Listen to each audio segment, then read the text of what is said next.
ನಿನ್ನನ್ನು ಪ್ರೀತಿಸದಿರಲಾಗಲಿಲ್ಲ ನನಗೆ. ಸಂಚಿಕೆ 5. ರಾತ್ರಿ ಎಷ್ಟು ಹೊತ್ತಾದರೂ ನಿದ್ದೆ ಅವಳ ಬಳಿ ಸುಳಿಯಲಿಲ್ಲ. ಅಯ್ಯೋ ಕೃಷ್ಣ, ಇದ್ಯಾಕೆ ಹೀಗಾಗ್ತಿದೆ? ಬಡ ಪ್ಯಾಕೆಟ್ ಹೇಳಿದ್ರು ಅಂತ ಅವರಿಗೆ ಐ ಹೇಟಿ ಅಂದೆ. ನಿಜ ಹೇಳಬೇಕು ಅಂದರೆ ಅವರನ್ನು ನೋಡಿದಾಗ ನಂಗೆ ಮಾತೇ ಬರಲಿಲ್ಲ. ಎಲ್ಲಿ ಬಾಯಿ ತಪ್ಪಿ ಐ ಲವ್ ಯು ಅಂದ್ಬಿಡ್ತೀನೋ ಅಂತ ಭಯ ಆಯಿತು ಗೊತ್ತಾ. ಹೇಗೋ ಕಷ್ಟಪಟ್ಟು ಐ ಹೇಟ್ ಯು ಅಂದೆ. ಆದರೆ ಪಾಪ ಅವರು ನನ್ನನ್ನು ಅವತ್ತೇ ಮೊದಲು ನೋಡ್ತಿರೋದು. ನಾನು ಯಾಕೆ ಹಾಗಂದೆ ಅಂತ ಗೊತ್ತಾಗಲಿಲ್ಲ. ಅವರ ತಲೆಗೆ ಹುಳ ಬಿಟ್ಟಂಗೆ ಆಗಿರಬಹುದು. ತುಂಬ ಹ್ಯಾಂಡ್ಸಮ್ ಅಲ್ವಾ ಅವರು? ರಾಮ್ ಚರಣ್ ಥರ ಇದ್ದಾರೆ. ಹೆಸರು ಕೂಡ ಚರಣ್ ರಾಜ್. ನಾನು ಇದಕ್ಕೂ ಮುಂಚೆ ಎಷ್ಟೋ ಹುಡುಗರನ್ನು ನೋಡಿದ್ದೀನಿ, ಆದರೂ ಈ ಥರ ಫೀಲ್ ಆಗ್ತಿರೋದು ಇದೇ ಮೊದಲು. ನನಗೆ ಅವರನ್ನು ನೋಡಿದ ತಕ್ಷಣ ಯಾಕೋ ನನ್ನವರು ಅನ್ನಿಸ್ತು. ನಾನು ಯಾರೋ ಸ್ಟೂಡೆಂಟ್ ಅಂದ್ಕೊಂಡಿದ್ದೆ, ನೋಡಿದ್ರೆ ಲೆಕ್ಚರರ್. ನನಗೆ ಎಷ್ಟು ಭಯ ಆಯಿತು ಗೊತ್ತಾ.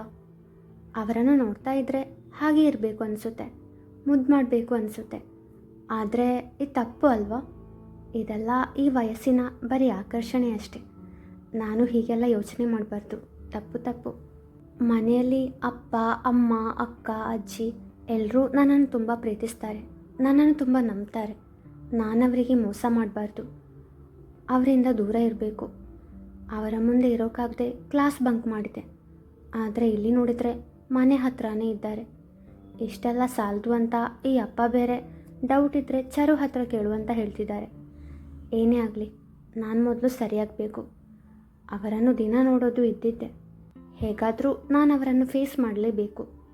ಸ್ವಲ್ಪ ದಿನ ಅವರ ಕ್ಲಾಸ್ ಬಂಕ್ ಮಾಡ್ತೀನಿ, ಆಮೇಲೆ ಸರಿಯಾಗಬಹುದು. ಎಸ್, ಇದೇ ಒಳ್ಳೆಯದು ಎಂದು ಯೋಚಿಸುತ್ತಾ ಕೊನೆಗೆ ನಿದ್ದೆಗೆ ಜಾರಿದಳು ಶಿವನ್ಯ. ಬೆಳಗ್ಗೆ ಶಿವನ್ಯ ಮತ್ತು ನಿವಿ ಕಾಲೇಜಿಗೆ ಹೋದರು. ನಿವಿಯ ಮುಂದೆ ಆದಿ ಇದ್ದ.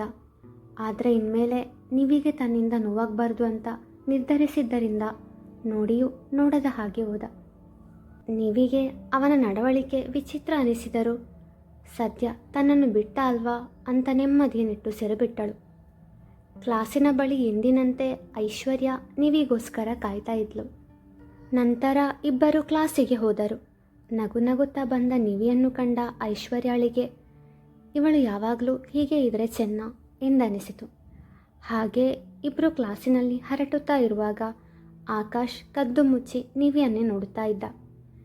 ಬೇತಾಳನ ಕಾಟ ತಪ್ಪಿತು ಅಂದ್ಕೊಂಡ್ರೆ ಈ ನನ್ನ ಮಗನ ಕಾಟ ಕೊನೆಯಾಗಿಲ್ಲ. ಏನು ಲುಕ್ ಕೊಡ್ತಾನೆ.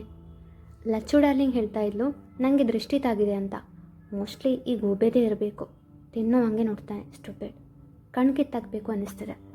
ಆದಷ್ಟು ಬೇಗ ಇವನಿಗೊಂದು ಗತಿ ಕಾಣಿಸ್ಬೇಕು ಎಂದು ಗೊಣಗುತ್ತಿರುವಾಗ ನೀವಿ, ನಾನು ಆವಾಗಲಿಂದ ಮಾತಾಡ್ತಾ ಇದ್ದೀನಿ, ನೀನೇನು ಹೇಳ್ತಾನೇ ಇಲ್ಲ.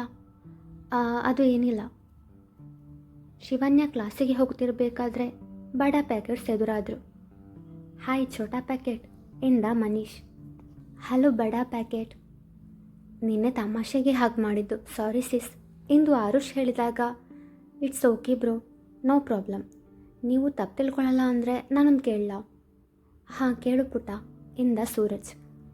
ಅದು ನಂಗೆ ಅಣ್ಣ ಇಲ್ಲ, ನಿಮ್ಮನ್ನೆಲ್ಲ ಅಣ್ಣ ಅಂತ ಕರೀಲ. ಅವರ ಕಣ್ಣು ತುಂಬಿ ಬಂತು. ನಮಗೂ ನಿನ್ನ ಥರ ತಂಗಿ ಬೇಕು ಅನ್ನಿಸ್ತಿತ್ತು, ಅದನ್ನು ಹೇಳೋಣಂತಲೇ ಬಂದಿದ್ದು ನಾವು. ನಿನ್ನ ಮಾತು ಕೇಳಿ ಸ್ವರ್ಗ ಸಿಕ್ಕಿದಷ್ಟು ಖುಷಿಯಾಯಿತು ಎಂದ ಆರುಷ್. ಶಿವಿ ಏನೂ ಅರ್ಥ ಆಗದಂತೆ ನೋಡಿದಾಗ, ನಾವು ಅನಾಥರು, ನಮಗೆ ಅಪ್ಪ ಅಮ್ಮ ಅಣ್ಣ ತಂಗಿ ಯಾರೂ ಇಲ್ಲ, ನಿನ್ನಿಂದ ತಂಗಿ ಸಿಕ್ಕಿದ್ಲು ಎಂದ ಅಜಿತ್. ಅಣ್ಣ ನಿಮಗೆ ಯಾರೂ ಇಲ್ಲ ಹೇಳಬೇಡಿ, ನಾನಿದ್ದೀನಿ ಆಯಿತಾ.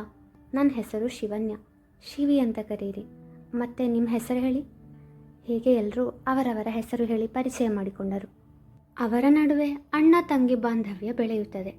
ಹೀಗೆ ವಾರ ಕಳೆಯಿತು. ಶಿವನ್ಯ ಚರಣ್ನ ಕ್ಲಾಸ್ ಮಾತ್ರ ಬಂಕ್ ಮಾಡ್ತಿದ್ಲು. ಹೇಗಿರುವಾಗ ಒಂದು ದಿನ ಅವರಿಗೆ ಲಾಸ್ಟ್ ಪೀರಿಯಡ್ ಫ್ರೀ ಇತ್ತು. ಆ ಸಮಯಕ್ಕೆ ಚರಣ್ ಬಂದ. ಅವನನ್ನು ಕಂಡ ಕೂಡಲೇ ಹುಡುಗಿಯರ ಮುಖ ಅರಳಿತು. ಆದರೆ ಶಿವನ್ಯಾಳಿಗೆ ಗಾಬರಿಯಾಯಿತು. ಇದು ಅವರ ಪೀರಿಯಡ್ ಅಲ್ಲ. ಮೊದಲೇ ಗೊತ್ತಿದ್ರೆ ಕ್ಲಾಸ್ ಬಂಕ್ ಮಾಡ್ತಿದ್ಲು. ಆದರೆ ಈಗ ಯಾವತ್ತಾದರೂ ಇವರನ್ನು ಫೇಸ್ ಮಾಡಲೇಬೇಕು ಅಂದುಕೊಂಡು ತಲೆ ತಗ್ಗಿಸಿ ಪಾಠದ ಕಡೆಗೆ ಗಮನ ಕೊಟ್ಟಳು. ಚರಣ್ ಪಾಠ ಮಾಡಬೇಕಾದ್ರೆ ಕಿರುಗಣ್ಣಿನಲ್ಲಿ ಅವಳನ್ನು ಗಮನಿಸ್ತಾ ಇದ್ದ. ಬೆಲ್ ಹೊಡೆದ ತಕ್ಷಣ ಶಿವನ್ಯ ತನುವನ್ನು ಎಳೆದುಕೊಂಡು ಹೋದಳು.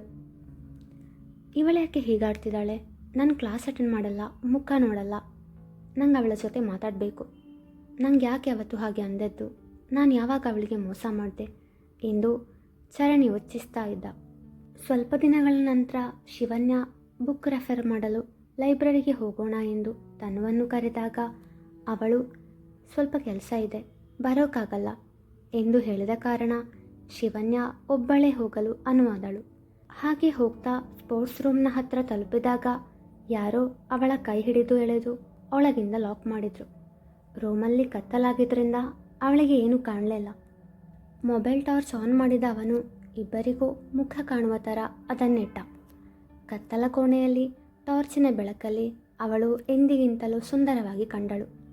ಅವನು ತದೇಕ ಚಿತ್ತದಿಂದ ಅವಳನ್ನು ನೋಡ್ತಿದ್ದ. ಅವನಿಂದ ಬಿಡಿಸಿಕೊಳ್ಳಲು ಪ್ರಯತ್ನ ಪಡ್ತಿದ್ಲು ಅವಳು.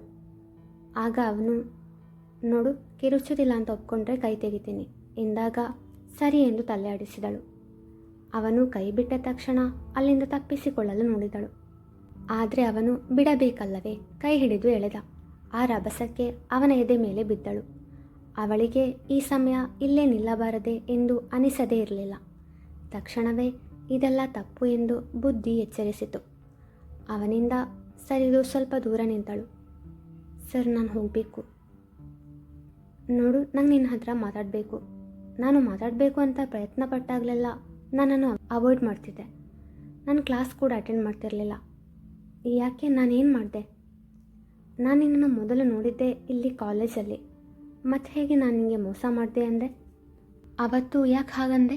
ಮತ್ತೆ ಐ ಹೇಟ್ ಯು ಅಂತ ಅಂದೆ, ಹೇಳು ಎಂದು ಅವಳ ಭುಜ ಅಲ್ಲಾಡಿಸಿ ಕೇಳಿದ. ಹೇಳ್ತೀನಿ ಸರ್, ಅದು ಬಡ ಪ್ಯಾಕೆಟ್ಸ್ ಅಲ್ಲಲ್ಲ, ಸೀನಿಯರ್ ಅಣ್ಣಂದರು ರ್ಯಾಗಿಂಗ್ ನಿಮ್ಮನ್ನು ತೋರಿಸಿ ಐ ಹೇಟ್ ಯು ಹೇಳಬೇಕು ಅಂದರು.